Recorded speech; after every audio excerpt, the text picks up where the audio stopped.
Il y a un conflit entre le spirituel et le temporel, le conflit entre le visible et l'invisible. Et c'est un conflit très féroce. Dans la vie d'Abraham, c'était parfois un problème très ténu.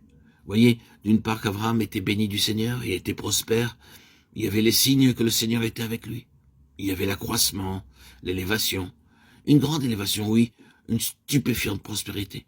Ses troupeaux et son bétail multipliés. Il était considéré comme un prince dans le pays.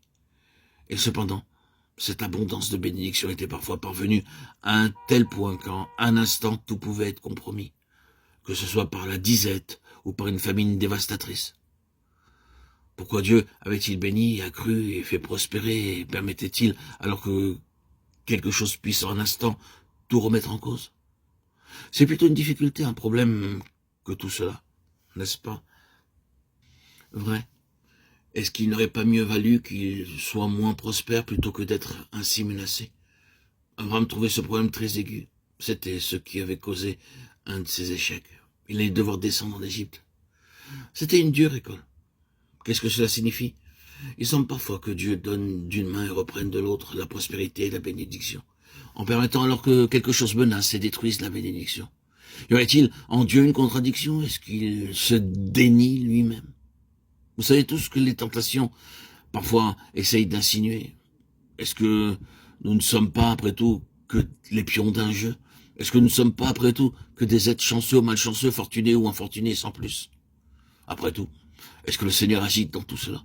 Est-ce que cela peut signifier que le Seigneur est réellement un Dieu cohérent? C'est une dure école. Mais, vous voyez, c'est intégralement en accord avec ce que Dieu fait. Et qu'est-ce qu'il fait? S'il bénit, il y a deux choses qui sont liées à cela.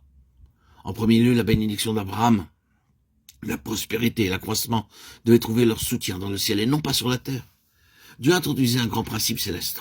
Le Seigneur peut bénir et accroître, mais Dieu interdit toujours que nous puissions supposer que désormais nous allons nous suffire à nous-mêmes, que nous pouvons compter sur quelque chose et qu'ayant obtenu telle ou telle autre chose, nous pouvons maintenir une certaine progression par notre propre élan.